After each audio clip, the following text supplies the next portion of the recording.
Okay సరే. రక్షిత్ గారు sir, నా పేరు వెంకట్ ఎన్టీవీ. అంటే మీరు పలాస నుంచి ఇప్పటిదాకా చేసిన సినిమాలు అంటే చూస్తుంటే కొద్దిగా ఎక్కువ యాక్షన్, దీంతోపాటు కొంత డిఫరెంట్గానే ఉంటున్నాయి స్టోరీస్ మొత్తం కూడా. ఈ సైకో అనేది అంటే కొంత ఆడియన్స్కి కొద్దిగా ఏ విధంగా కనెక్ట్ అవుతుంది అనుకుంటున్నారు? ఏంటి అసలు ఈ సినిమా? అంటే యాజ్ ఎ జానర్గా చూస్తేనే సైకో థ్రిల్లర్ అనే జానర్కి ఫ్యాన్స్ ఉన్నారండి. ఎట్లా లవ్ స్టోరీకి ఎట్లా ఫ్యాన్స్ ఉంటారో, ఒక ఫ్యామిలీ డ్రామాకి ఎట్లా ఫ్యాన్స్ ఉంటారో, అట్లా కామెడీ సినిమాకి ఎట్లా ఫ్యాన్స్ ఉంటారో, ఈ సైకో థ్రిల్లర్ సినిమాలకి ఒక సపరేట్ ఫ్యాన్స్ ఉన్నారు. సో డెఫినెట్గా ఆ జోనర్లో ఉన్న వాళ్ళందరికీ నచ్చుతుంది. ప్లస్ ఒక కొత్త సినిమా ఎక్స్పీరియన్స్ సైకో థ్రిల్లర్ జోనర్లోనే ఒక కొత్త సినిమా అవుతుంది. ప్లస్ ఒక భావం ఉన్న సినిమా. ఇందాక డైరెక్టర్ గారు చెప్పినట్టు దీంట్లో ఒక సెన్స్ ఉంది, just normal commercial psycho thriller కాదు. సో డెఫినెట్గా ఓన్లీ సైకో థ్రిల్లర్ సినిమాలు చూసే వాళ్ళకే కాకుండా మిగతా అందరు ఆడియన్స్కి కూడా ఈ సినిమా నచ్చుతుందని అనుకుంటున్నాం. ఎవరైనా ఒక సినిమా సక్సెస్ అయిందంటే దానికి సీక్వెల్గా తీయాలని చూస్తుంటుంటారు. మీది పలాస ఒక మంచి బ్లాక్ బస్టర్ హిట్, ఇప్పటికి కూడా ఆ సాంగ్ పలాస 2 అయినా ఎక్స్పెక్ట్ చేయొచ్చు ఆ సినిమా? దాన్ని ఏమైనా కంటిన్యూషన్? మోస్ట్లీ ఉంటుంది, జరుగుతుంది, వర్క్ ఉంటుంది మోస్ట్లీ. మీరు ప్రొడ్యూసర్ గారిని అడగాలి, నన్ను కాదు. ఓకే సార్, మీరే చెప్పండి. తప్పకుండా ఉంటుంది. తప్పకుండా ఉంటుంది. ఎప్పుడు రావచ్చు? ఇప్పటి నుంచి 1.5 years. ఆగస్ట్ 2 తర్వాత చెప్తాం. ఓకే రక్షిత్ గారు ఇక్కడ. హాయ్. హాయ్ అన్న. సో మీ ఆలోచనలే మీ శత్రువులు అన్నారు. సో మీకు భయపెట్టిన ఆలోచన ఏంటి మీ లైఫ్లో? ఆ ఆలోచనతో మీరు ఇట్లా నిద్రలకి కూడా లేచిపోయిన ఆలోచన? భయపెట్టిన ఆలోచన అంటే డెఫినెట్గా మనకు ఇప్పుడు సినిమాల జోనర్లో తీసుకుంటే సినిమా ఎట్లా వస్తుంది, ఈ కథ ఎట్లా వస్తుంది, ఎంతవరకు మనం రీచ్ అవ్వగలుగుతాం, ఆడియన్స్ని కానీ మీడియాని కానీ మనం ఎట్లా రీచ్ అవుతాం. ఇప్పుడు నాకున్న ప్రజెంట్ ఆలోచన ఏంటంటే ఆగస్ట్ 2వ తారీఖు సినిమాని బ్రహ్మాండంగా తీసుకెళ్ళాలి అని. నా భయం ఏంటంటే ఎంతవరకు రీచ్ అవుతుంది. మేము ఒక మంచి ప్రోడక్ట్ చేసాం. మొన్న ఈ మధ్య కమల్ హాసన్ గారు చెప్పారు, ఒక సినిమాని మేము ఖచ్చితంగా ప్రమోట్ చేయాలి, ఇది ఒక ప్రోడక్ట్. ఎందుకంటే మాది విజయవాడలో స్వీట్ మ్యాజిక్ ఉంది, మేము ఒక బిర్యానీ తయారు చేస్తేనే 4 పోస్టర్లు పెట్టి ఈ ఆఫర్ ఇస్తున్నాం. అట్లాంటిది కొన్ని కోట్ల రూపాయలు పెట్టి సినిమా తీసి డెఫినెట్గా మేము బాగా జనాల్లోకి తీసుకెళ్లాలని మార్కెటింగ్ కానీ ప్రమోషన్స్ కానీ చేస్తున్నాం. సో అది బాగా రీచ్ అవ్వాలి అని ఆలోచిస్తున్నాం ప్రస్తుతానికి. హాయ్ రక్షిత్ గారు. హాయ్ అండి. ఇటు ఇక్కడ. హాయ్. పలాస సినిమా మంచి హిట్ అయింది, ఆ తర్వాత మీకు హిట్ పడలేదు. ఈ సినిమా చూసుకుంటే పలాస మేకర్స్ నుంచి వస్తుంది, ప్లస్ రఘు కొంచె గారు కూడా ఉన్నారు. దానికి తోడుగా మీ ఫాదరే డైరెక్టర్ అయ్యారు, ప్లస్ పాయింట్ అనుకోవచ్చు. ఈ సినిమాతో హిట్ పడుతుందని అనుకుంటున్నారు ఖచ్చితంగా? తప్పకుండా అనుకుంటున్నాను హిట్ పడుతుందండి. అంటే ఏంటి స్టోరీ మీద కాన్ఫిడెన్సా, లేక ఏంటి మీ ఫాదర్ డైరెక్షన్ మీద కాన్ఫిడెన్సా? స్టోరీ మా ఫాదర్దే, డైరెక్షన్ మా ఫాదరే, కాబట్టి డెఫినెట్గా స్టోరీ మీద కాన్ఫిడెన్సు, కథ మీద కాన్ఫిడెన్సు, జనాల మీద కాన్ఫిడెన్స్. ఎందుకంటే పలాస జనాలకు తెలుసు ఏ కథలు తీసుకోవాలో అర్థం అవుతుంది కొంత. సో డెఫినెట్గా ఆపరేషన్ రావణ్ అనే సినిమాని వాళ్ళ గుండెల్లో పెట్టుకుంటారని కోరుకుంటున్నాను, జరుగుతుంది. Okay, wish all the best. Thank you sir. Director గారు ఇక్కడ. ప్రసాద్ గారు ఇక్కడ sir. Hi sir, myself Hemamalini. Sir మీరు ఫస్ట్ టైం డైరెక్ట్ చేసిన దానికి కంగ్రాచ్యులేషన్స్. అండ్ నా క్వశ్చన్ ఏంటంటే, మీరు డైరెక్ట్ చేస్తున్నారు, ఆల్రెడీ మీ అబ్బాయి యాక్ట్ చేస్తూ 2-3 సినిమాలు చేశారు కాబట్టి ఆ తీరుతో ఏమన్నా డాడీ ఇది కాదు ఇలా పెట్టు అలా పెట్టు అని అన్నా ఈయన ఇన్వాల్వ్ అయ్యారా? ఎవరు హీరో ఇన్వాల్వ్ అయ్యాడా?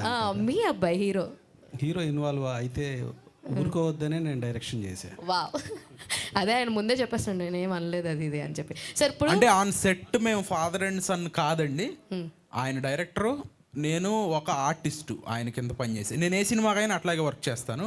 మనం లాస్ట్ టైం టీజర్ లాంచ్ అప్పుడు రాధికా గారికి స్టేజ్ మీద ఎక్కే వరకు తెలవదు మేమిద్దరం ఫాదర్ అండ్ సన్ అని, మేము అట్లా వర్క్ చేసాం. సో రాధిక గారు మాట చెప్పారు కాబట్టి మిమ్మల్ని అడుగుతున్నాను, how is experience working with her and how is experience by మీ నాన్నగారు చేతే డైరెక్షన్లో వర్క్ చేయడం ఎలా అనిపిస్తుంది? అంటే చిన్నప్పుడు నాన్న వేలు పెట్టి నడవడం వేరేలా ఉంటుంది, అది వేరే ఫీలింగ్. సో ఇది ఎలా అనిపించింది? అది నేను చెప్పలేనండి, నిజంగా చెప్పలేను.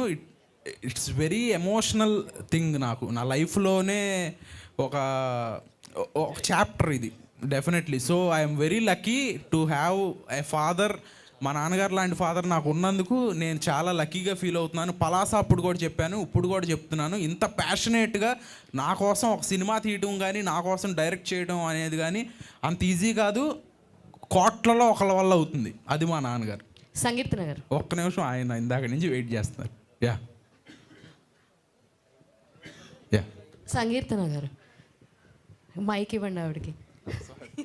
సో హాయ్ అంతకుముందు దీనికన్నా ముందు మీరు ఆయనతోటే వర్క్ చేశారు కదా, Narakasura.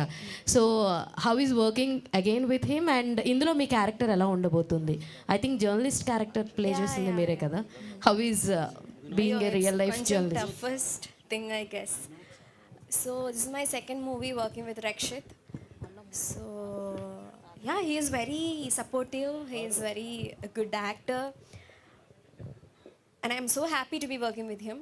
So ee movie lo character is a journalist character. ఈ లుక్ కూడా చాలా డిఫరెన్స్గా ఉంది.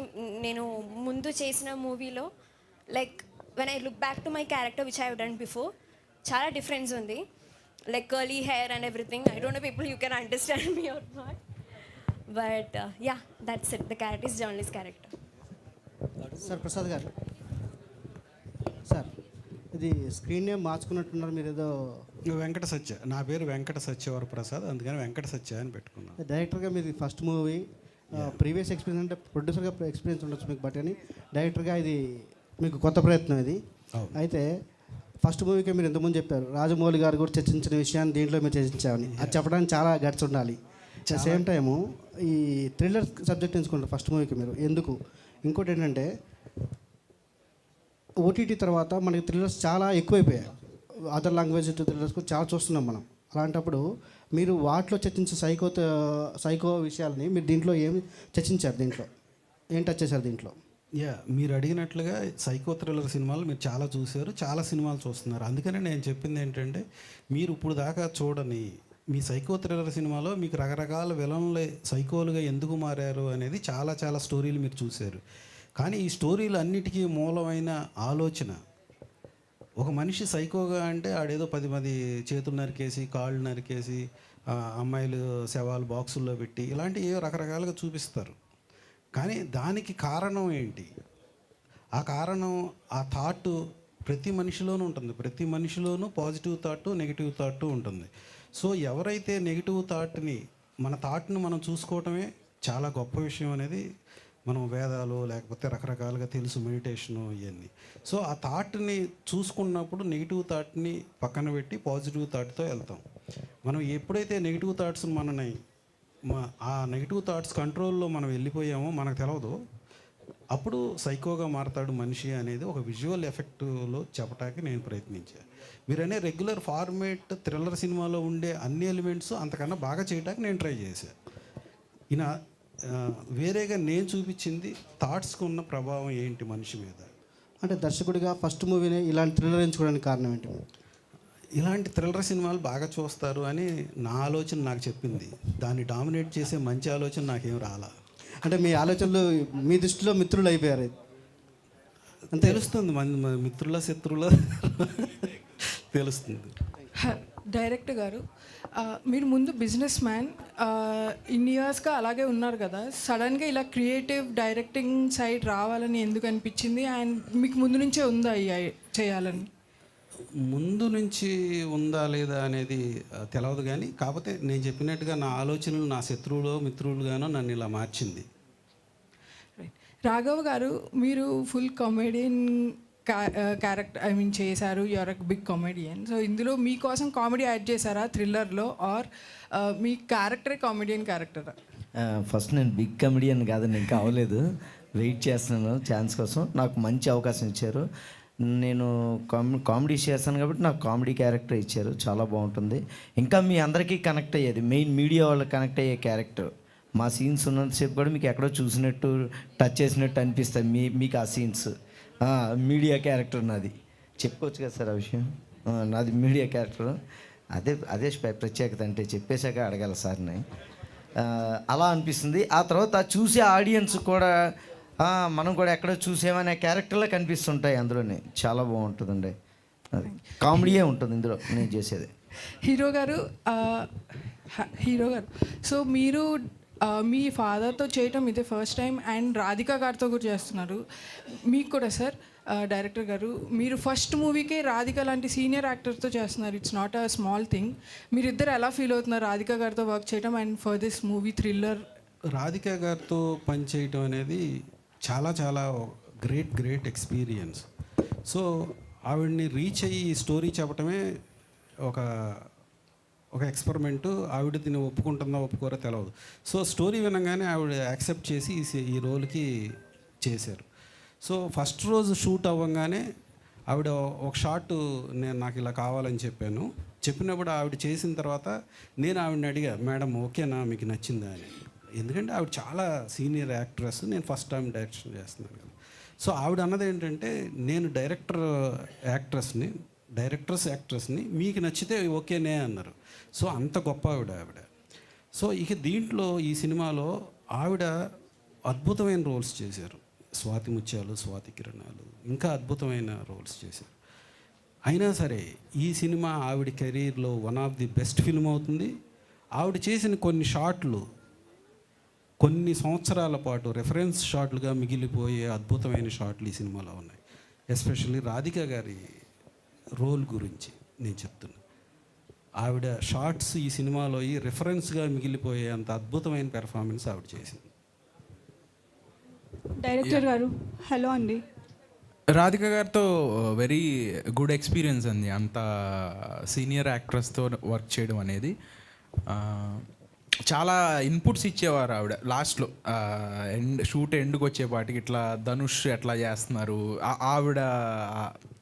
ఆవిడ ఎక్స్పీరియన్సెస్ అన్నీ షేర్ చేసుకున్నారు. And very happy working with Radhika గారు.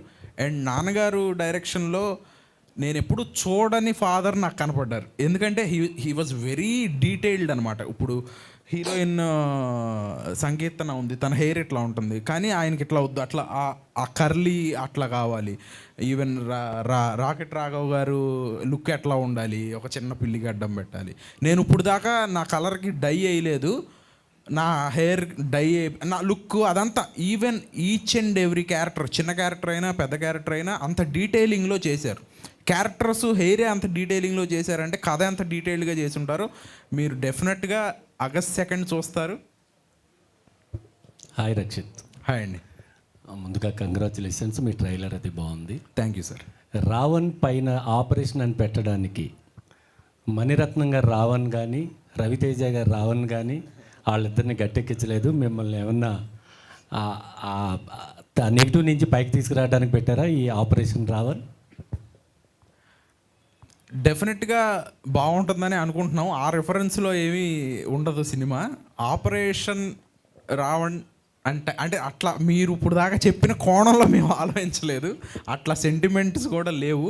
కాబట్టి డెఫినెట్గా ఆడుతుంది. చాలా యాప్ట్ టైటిల్ కథకి. ఒక కండిషన్డ్ ఆలోచన అనేది మనకి ఇలాంటి ఆలోచనలు ఇస్తూ ఉంటుంది. అలాంటి కండిషన్డ్ ఆలోచన నుంచి బయటకు వస్తే మనం స్వేచ్ఛగా ఆలోచిస్తాము.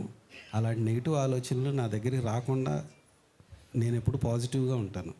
సో ఇలా పెడితే తెల్లగుర్రం ఫస్ట్ పరిగెత్తే బాగుంటుందని పాపం కృష్ణ గారి సినిమాల్లో తెల్లగుర్రం పరిగెత్తించేవాళ్ళంట. సో అవన్నీ చాలాసార్లు సక్సెస్ అయింది, కొన్నిసార్లు ఫెయిల్ అయింది అలాంటి సెంటిమెంట్లు. సో అలాంటి సెంటిమెంట్ ఏమీ లేకుండానే ఇది నేను అంత కండిషన్డ్గా ఆలోచించకుండా ఉండాలని నేను అనుకుంటాను. అలాగే తీసాను. చూద్దాం.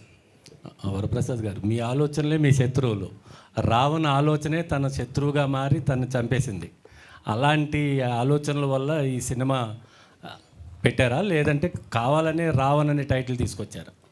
లేదు, ఇది ఖచ్చితంగా రావణాసురుడు అంటేనే అతను చాలా గొప్పవాడు, కానీ అతనిలో ఉన్న దశకంఠుడు అనే దానికి కూడా ఒక వేరే యాబ్సర్డ్ మీనింగ్. అతనిలో కామ, క్రోధ, మద, మాత్సర్యాలు ఇతన్ని లోపరుచుకుని అతన్ని ఒక రాక్షసుడిగా తయారు చేసింది. ఎవరి ఆలోచనలు నెగిటివ్ ఆలోచనలు అతను లోపరుచుకుంటాయో అతను రావణాసురుడు. ఎవరు ఆలోచనను గమనించి ఆ ఆలోచనకి బద్ధంగా ధర్మంగా ఆ ఆలోచన మంచిగా మార్చుకుని నడవడికి సాగిస్తాడో ఆయనే రామచంద్రుడు. రాముడైనా రావణుడైనా వారి ఆలోచనలో వారిని తీర్చిదిద్దుతాయి, కానీ అందరూ ఒకటే కాళ్ళు చేతులు, అందరూ అదే బాడీ. డైరెక్టర్ గారు హలో అండి. హాయ్. హలో సార్, నాకు మీ కాన్ఫిడెన్స్ చాలా నచ్చింది సార్. సినిమా త్రూ మీరు చూపిస్తుంది. అండ్ ఇప్పుడు ఎట్లాగో మనం ఓటీటీలో సైకో థ్రిల్లర్స్, సస్పెన్స్ థ్రిల్లర్స్ చాలా చూస్తున్నాం అని అవి చాలా ఇంట్రెస్టింగ్గా కూడా ఉంటున్నాయి. కానీ బిగ్ స్క్రీన్ మీద ఇట్లాంటి ఒక సబ్జెక్ట్ని హుక్ చేయాలి, ఆడియన్స్ని 2.5 hours కూర్చోబెట్టాలి అని అంటే దట్ వన్ పర్టికులర్ ఎలిమెంట్ అనేది ఉంటుంది. సో మీరు ఆడియన్స్ని అట్లా కనెక్ట్ చేసి కూర్చోబెట్టడానికి ఒక ఎలిమెంట్ ఏదైనా ఉంది అని అంటే పర్టికులర్గా మీరు రాసుకున్న స్టోరీలో ఒకటి ఉంది అని అంటే ఏం చెప్తారు? అది ఇవన్నీ కనెక్ట్ చేయాలి అంటే సినిమా తీసిన తర్వాత అది మీ మీడియా ద్వారానే అవుతుంది. ఆ మీడియా పూర్తిగా సపోర్ట్ చేసి పెద్ద పెద్ద జర్నలిస్టులు కొంతమంది ఇది చిన్న సినిమాలని వదిలేయకుండా వాళ్ళు కూడా మాకు సపోర్ట్ చేసి అందరూ పెద్దగా సపోర్ట్ చేస్తే గ్యారంటీగా మేము రీచ్ అవుతాం. ఈ సినిమా చాలా సిన్సియర్గా ఎఫర్ట్ చేయాలి అనే ఉద్దేశంతో జనరల్గా ఒక సైంటిఫిక్గా ఒక సినిమా సక్సెస్ అవ్వడానికి ఏం కావాలో ఆ ఎలిమెంట్స్ అన్నీ పెడతా ఒక కొత్త ప్రజెంటేషన్ చేయటానికి కూడా ప్రయత్నం చేసేటప్పుడు మేము అనుకున్నవన్నీ ఖచ్చితంగా ఇది అవదా అంటే అది స్పీల్బర్గ్కి తెలవదు, రాజమౌళి గారికి కూడా తెలవదు. అయిన తర్వాత తెలుస్తుంది అంతే. కంగ్రాచులేషన్స్. రక్షిత్ గారు, హాయ్ సార్. Sir fine.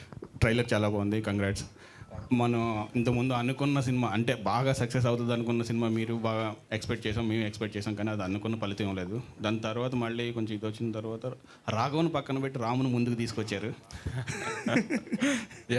ఏంటి సార్ కాన్ఫిడెంట్ అంటే రాఘవన్ పక్కకు పెట్టడం కారణం ఇది రాముని ముందుకు తీసుకురావడానికి? శశివదనే గురించి అడుగుతున్నారు కదా, అది కొన్ని కారణాల మూలాన డిలే అవుతా వచ్చింది. యాక్చువల్లీ మన సినిమా ఫెబ్లోనే కాపీ రెడీ అయిపోయింది విత్ సెన్సార్. సో శశివదనే మార్చిలో వస్తుంది, మార్చ్ తర్వాత మనం వద్దాము సమ్మర్కి అనే ఆలోచనలో ఆగాము. సో అది కంటిన్యూస్గా డిలే అవుతూ వచ్చింది. మధ్యలో ఎలక్షన్స్ మూలాన కానీ రకరకాల ఇష్యూస్ వీటి మూలాన అది డిలే అవుతూ వచ్చింది. అది ఇంకో నెల పోస్ట్పోన్ అయ్యే అవకాశం ఉంది. మన సినిమా రెడీగా ఉంది కదా, ఆగస్టులో డేట్ చాలా బాగుంది అని ఈ సినిమాతో ముందుకు రావడం జరిగింది. అది కూడా నెక్స్ట్ మంతే, దీని తర్వాత నెల ఉంటుంది. ఆల్వేషన్. Thank you. రాఘవ్ గారు, రాఘవ్ అంటే మేము బాగా ఇది చాలా అంటే మీరు 10 సంవత్సరాల నుంచి జబర్దస్త్లోనే ఉండిపోయారు. మీ కామెడీని కూడా బిగ్ స్క్రీన్ మీద చూద్దాం అనుకుంటాం, కానీ అప్పుడప్పుడు మెరిసి వెళ్ళిపోతుంటారు. ఎందుకు సార్? అంటే సినిమా మీద కొంచెం దూరమా, లేదు అంటే మీకు? అమ్మో అలా లేదు సార్, అల్టిమేట్గా చేయాల్సింది సినిమాలే, అదే ఫైనల్ డెస్టినేషన్. అది వేరు, ఆ ఇమేజ్ వేరు, ఆ ఇది వేరు. నాకు సినిమాలు చేద్దామని వచ్చాను, సినిమాలు అంటే నాకు ఇష్టం. జబర్దస్త్ నుంచి చాలామంది హీరోలు అయ్యారు, మంచి కామెడీ బాగా క్యారెక్టర్ ఆర్టిస్టులు అయ్యారు, కానీ మీరు టాలెంట్ ఉన్నా సరే అక్కడే ఇరుక్కుని ఉండిపోయారు.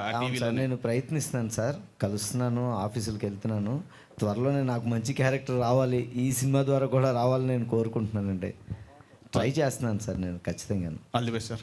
Thank you very much sir. నాకు తెలిసిన ఒక విషయం చెప్పచ్చా వితౌట్ సార్ పర్మిషన్ లేకుండా? అంటే ఈ సినిమా గురించి మీరు క్వశ్చన్లు వేస్తాను, మళ్ళీ ఎక్కడ మిస్ అయిపోతానని. ఇప్పుడు సార్ గురించి చెప్పాలంటే నేను ఫస్ట్ పిలిచి చేస్తున్నప్పుడు, సినిమా చూస్తున్నప్పుడు ఫస్ట్ డైరెక్టరు ఏం చేస్తున్నారులే, మనం ఎన్నో సినిమాలు చేస్తున్నాం అలాగే చేస్తున్నాం అనుకున్నాం. కానీ డెబ్యూ ఫిల్మ్ అయినా సరే డైరెక్షన్ ఆయన ఎక్కడ కాంప్రమైజ్ అవ్వట్లేదండి. రాత్రి 2 గంటలు దాటిపోయేది, అయినా నాకు ఆ షాట్ అలాగే కావాలి. ఆ కోపం కూడా చిరు కోపం, వెరైటీగా ఉంటుంది. అరిచేసి తిట్టేయకుండా ఆ షాట్ అలాగే కావాలని చెప్పి అలా టైం తీసుకుని 4 అయిపోతున్నా సరే తెల్లవారుజామున ఆయన కావాల్సినట్టు వచ్చేదాకా చేస్తున్నారు. అది ఆయనకున్న ప్యాషను, సినిమా పట్ల ప్రేమ. ఇలా చేశారని చెప్పలేదు. మీరు ఎప్పుడైనా విజయవాడలో స్వీట్ మ్యాజిక్ వెళ్తేనండి, దాని నిండా సినిమా వాళ్ళ ఫోటోలే ఉంటాయండి, సీనియర్ ఆర్టిస్టులు. అది ప్రేమ సినిమా మీద. అదే ఇలా నడిపించి వచ్చి ఉంటుంది. వీళ్ళిద్దరూ యాక్ట్ చేయడం, సినిమాకు వర్క్ చేయటం, తండ్రి కొడుకులిద్దరు, అదొకటి హ్యాపీయెస్ట్ థింగ్ ఉండేది. ఆయన కూడా చాలా కష్టపడి హార్డ్ వర్క్ చేసి ఫైట్ సీన్స్లో ట్యాంకర్ మించి జంపులు చేసి కాలు ఫ్రాక్చర్ చేసుకుని మాతో యాక్ట్ చేస్తున్నప్పుడు అప్పటికి ఇంకా కట్టుకుని అలాగ వచ్చి యాక్ట్ చేస్తుండేవారు. అంత మిడ్ నైట్ కూడాను అంత సీరియస్గా వర్క్ చేశారు సార్. వెంకట సత్య గారు, మీ స్క్రీన్ నేమ్ తోటి వెంకట సత్య అని పిలిచిన సార్. ప్రతి మనిషిలోని ఒక సైకో ఉంటుంది. అంటే తన ఆలోచనలే బయటికి తీసుకురావాలంటే అతను సైకో అంటాం మనం. సమాజం కోసం అవన్నీ లోపల పెట్టుకుని బయటికి సమాజంతో తిరగడం కోసం ఉంటారు. కానీ ఈ ఆలోచన మీకు రావడానికి ఇన్స్పిరేషన్ ఏంటి సార్? ఈ కథగా రాసుకోవడానికి డైరెక్టర్ అంటే చెప్పారు ఎందుకు డైరెక్షన్ అయ్యి చేశారని. కథగా ఇన్స్పిరేషన్ అంటే రామాయణం ఆపరేషన్ రావణ్. రామాయణం కన్నా అద్భుతమైన కథ ఇంకోటి ఉంటుందని నేను అనుకోను. మహాభారతం అంత వెరైటీ ఆఫ్ స్టోరీస్ ఇంత భారతాన్ని దాటి ఏ కథ ఎవరు ఇంతవరకు తయారు చేయలేదు. అలాగే రామాయణాన్ని మించిన అద్భుతమైన కథ, అంత చూస్తే సింపుల్ కథ, కానీ దాంట్లో చాలా విచిత్రమైన వేషాలు. చాలా సింపుల్, రావణాసురుడు సీతనెత్తుకెళ్ళిపోయాడు, రాముడు వెళ్ళి తీసుకురావాలి. కానీ దాన్ని అద్భుతంగా ఇన్ని వేల లక్షల సంవత్సరాల పాటు మనకు గుర్తుంటుంది అంటే దాంట్లో ఉన్న గొప్పతనం, ప్రేమ, క్రూయాలిటీ, ఒక హనుమంతుడు లాంటి ఒక అన్ఇమాజినబుల్ ఒక క్యారెక్టర్స్, రకరకాల అన్ఇమాజినబుల్ క్యారెక్టర్స్, వీటినన్నిటినీ మిక్స్ చేస్తా మనం ఎంతకాలం రామాయణాన్ని చెప్పచ్చు. రోజా సినిమా అదే, బాపు గారు కొన్ని వందల సార్లు రామాయణాన్ని రకరకాలుగా సాంఘికంగా తీశారు, డైరెక్ట్గా. ఈవెన్ కృష్ణరాజు గారు చేసిన కలియుగ పాండవుల సంథింగ్, అదే చిరంజీవి గారు వీళ్ళు చేశారు కదా, మనూరు పాండవులు, అది సేమ్ ఇది భారతం. అల్లువే సార్. సో అట్లా సాంఘిక సినిమాలని చాలా, భారతాన్ని సాంఘిక సినిమాలుగా చేశారు. అల్లువే sir. Sir Venkata Satya sir, hi sir. మెయిన్గా మీరు హైలైట్ చేసిన పాయింట్, మీ ఆలోచనలే మీ శత్రువులు సార్. అలాంటిది ఒక డైలాగ్తోనే మనకి అల్లు అర్జున్ గారిది నా పేరు సూర్య నా ఇల్లు ఇండియాలో కూడా ఆ పాయింట్ హైలైట్ అవుతుంది. నీ బ్యాడ్ లక్ ఏంటంటే నువ్వు టెర్రరిస్ట్గా నన్ను కలిసావు కాబట్టి చంపాల్సి వస్తుంది, లేకపోతే నీ ఆలోచన నేను చంపేద్దునని. But how depth you are digging that thoughts in the operation Raavan? Question సరిగ్గా అర్థం కాల. అలాంటి పాయింట్తోనే, మీరు ఇప్పుడు చెప్పిన పాయింట్తోనే నా పేరు సూర్య నా ఇల్లు ఇండియాలోని ఒక్క వంశీ గారు తీసుకొచ్చి రావడం జరిగింది. నువ్వు టెర్రరిస్ట్గా నన్ను కలిసావు కాబట్టి నేను చంపాల్సి వస్తుంది, లేకపోతే నీ ఆలోచన చంపేద్దునని. బట్ ఆపరేషన్ రావల్లో how depth you are digging that thoughts for this? అక్కడ నువ్వు టెర్రరిస్ట్గా నన్ను కలిసావు అంటే ఆ టెర్రరిస్ట్గా కలవలా, టెర్రరిస్ట్ ఆలోచనగా కలిశాడు. ఆ టెర్రరిస్ట్గా మనిషిని చంపవసరం లేదు, ఆ ఆలోచనని చంపగలిగితే టెర్రరిస్ట్ని చంపాల్సిన అవసరం లేదు, టెర్రరిస్ట్ని బతికించవచ్చు. బహుశా ఆయన ఇంకా ఏ కాంటెస్ట్లో చెప్పారో నాకు తెలియదు, మీరు అడిగిన దాన్ని బట్టి నాకు అర్థమైంది. అది టెర్రరిస్ట్ అనేవాడు విడిగా ఉండడు, ఆడ ఆలోచనతో ఇది నా దేశం, ఇది నా దేశం అనగానే ఆ కాన్షియస్నెస్సే నిన్ను ఒక ఉగ్రవాదిగా తయారు చేస్తుంది అని జయకృష్ణమూర్తి చెప్పాడు. దీన్ని ఎవరినన్నా ఒప్పుకుంటామా మనం? నేను భారతీయుడిని అని గర్వంగా చెప్పుకుంటానికి ప్రయత్నిస్తాం మనం, కానీ నువ్వు భారతీయుడిని అని గర్వంగా చెప్పంగానే నీలో ఒక సైకిక్ వస్తుంది అని జయకృష్ణమూర్తి చెప్పాడు. ఏది కరెక్ట్ అంటే ఏం చెప్పను ఇప్పుడు, అది నేనంటే నన్ను ఊరుకోరు మీరు. కాబట్టి నేను భారతీయుడిని అని గర్వంగా చెప్పుకోవాల్సిందే, కానీ దాంట్లోంచి మనకు క్రూయాలిటీ వస్తుందనేది కూడా కొంత నిజం. అంటే ఒక ద్వేషం, ఆ ద్వేషం అనేది మనసులో రాకుండా ఉండటమే స్వచ్ఛమైన మనసు. దాన్ని అది ఉండాలి అనేదే మన సినిమా. విలన్కి హీరోకి ఏం తేడా ఉండదు. విలన్ను ఆ నెగిటివ్ థాట్స్కి లోబడిపోయాడు, అతనిలో ఉన్న పాజిటివ్ థాట్స్, అతని నెగిటివ్ థాట్స్ అతని పాజిటివ్ థాట్స్ని ఎలా చంపేసినాయి అనేది నేను మీకు చూపిస్తున్నాను అని చెప్పాను. మీరు ఇప్పుడు దాకా మీ ఆలోచనలు చూడాల, మీ మైండ్లో ఇప్పుడు ఒక ఆలోచన ఉంది, ఆ ఆలోచన మీరు ఎప్పుడు చూడరు. ఆ స్పర్శలో మీరు ఉంటే కరెక్ట్గా ఉంటారు. ఈ నెల నాకు ఒకటి వచ్చి ₹1,00,00,000 నీకు రేపు లోన్ ఇచ్చేస్తాను, 1,00,000 ఈఎంఐ అంటాడు. నెగిటివ్ థాట్ ఏమనిపిస్తుంది? ఓకే తీసేసుకో సంతకం పెట్టి అంటుంది. సో ఆ కంట్రోల్ చేసే పాజిటివ్ థాట్ అయితే అప్పుడు ఆ పని చెయ్యము. డైరెక్టర్ గారు గుడ్ మార్నింగ్ సార్. అండ్ చాలా బాగుంది మీ ట్రైలర్, నిజంగానే బాగుంది. And I specially appreciate 2 people in that, editor and the music director. Wonderful RR అండి, ఎడిటింగ్ చాలా బాగుంది. ఇలాంటి సినిమాలకి ఎడిటింగ్ అండ్ ఆర్ఆర్ చాలా ఇంపార్టెంట్. అండ్ ఇక్కడ మిమ్మల్ని అడగాలంటే మీకు 2 ఛాలెంజెస్ ఇక్కడ ఉన్నాయి. ఒకటి first time direction, second time you are directing your own son, right? ఇందులో మీరు ఏది టఫెస్ట్ జాబ్గా ఫీల్ అయ్యారండి? డైరెక్షనా సన్తోనా? రెండిట్లో మీరు 2 టఫ్ జాబ్లే కదా. ఇప్పుడు ఫస్ట్ టైం సినిమా డైరెక్షన్ కెరీర్లో, and your own directing your own sun అంటే అతని భవిష్యత్తు, అతని ప్రాస్పెక్ట్స్ అసలు ఆలోచించన్నది. నేను సినిమా తీస్తున్నాను అంతవరకే, నేను సినిమా తీస్తున్నాను, అతని హీరో నా కొడుకు కాదు. ఓకే, నేనేం ఎక్స్ట్రా ఎటువంటి పాటలు పెడతామో, ఎక్స్ట్రా బిల్డప్ ఏం బిల్డప్ అనేది ఉండదు. ఈ విలన్కి ఎక్కువ బిల్డప్ ఉంటుంది. మా అబ్బాయి అప్పుడప్పుడు మా రైటర్ అదే గొడవ పెట్టేవాళ్ళు, మీరేం చేస్తున్నారో మీకు అర్థమవుతుందా, మీరు మీ అబ్బాయి రక్షిత్ గారికి ఏమైనా చేయండి అని మా రైటర్ మధ్యలో సనుగుతూ ఉండేవాడు. ఇప్పుడు కూడా అంటాడు. కానీ end of the day cinema డబ్బులు పెట్టుకునేవాడికి మంచి ఎంటర్టైన్మెంట్ ఇవ్వాలి, కానీ నేను మా అబ్బాయినో లేకపోతే ఇంకా దీన్నో నా పైచ్యాన్నో చూపిస్తాం వల్ల ఉపయోగం లేదు. అంటే అఫ్కోర్స్ నేను అడిగిన పాయింట్లో ఒక యాంగిల్ చెప్పారు మీరు. నేను అడిగింది ఏంటంటే ఇప్పుడు రక్షిత్ని డైరెక్ట్ చేస్తున్నప్పుడు మీరు నాకేం ఇబ్బంది ఏమి లేదు, అనిపించలేదు. నాకు ఇబ్బంది ఏమి లేదు. ఇలా ఫ్యామిలీగా రాజమౌళి గారి ఫ్యామిలీ ఇలా ఫ్యామిలీగా వచ్చి సినిమాలు తీస్తే ఈ సినిమా పట్ల జనాలందరిలో ఇంకా గౌరవం పెరుగుతుందని అనుకుంటున్నాను. ఎవరికన్నా ఇటువంటి చిన్న చిన్న ఇవి ఉన్నా కానీ సినిమా ఇండస్ట్రీలో ఉండటం గౌరవమైన పనే అని నాకు రాజమౌళి గారి ఫ్యామిలీని చూస్తే అనిపిస్తుంది. ఆ ఇన్స్పిరేషన్తోనే నేను నా ఫ్యామిలీగా నా కొడుకును కూడా ఈ సినిమాలో ఉంచగలిగాను. కేవలం ఆ ఉద్దేశం మాత్రమే, వాళ్ళని చూసి ఇది పాజిటివ్గా ఆలోచించటం. ఓకే. సో నేను నా కొడుకుని డైరెక్ట్ చేయడం కూడా ఆ పాజిటివ్ దీంట్లోనే డైరెక్ట్ చేశాను. డైరెక్టర్గానే డైరెక్ట్ చేశాను. కానీ గుడ్. మీరు డైరెక్టర్గా మాట్లాడాలంటే హీరో రక్షిత్లో ఉన్న best points that really elevated the story. ఈ సినిమాని మీరు అనుకున్న కథని ఒక హీరోగా తను ఎంతవరకు దాన్ని పెంచగలిగాడంటే ఏం చెప్తారు సార్? బాగా చేశాడు. నేను ఎక్కువ చెప్తే అది ఏం బాగుండదు. డైరెక్టర్గా చెప్పండి. ఫాదర్ కాదని చెప్పారు. డైరెక్టర్గా నాకు ఏం కావాలో అది చేశాడు. నేను చేయకపోతే నేను ఊరుకోను. అది డెఫినెట్గా డైరెక్టర్ గారి కంటే హీరో గారు ఎక్స్పీరియన్స్ కాబట్టి. So thank you so much media for your questions and once again operation రావణ్కి and biggest good luck and congratulations for the trailer and thank you so much. August 2వ తారీఖు కోసం మీరు wait చేయండి. Operation Raavan will come and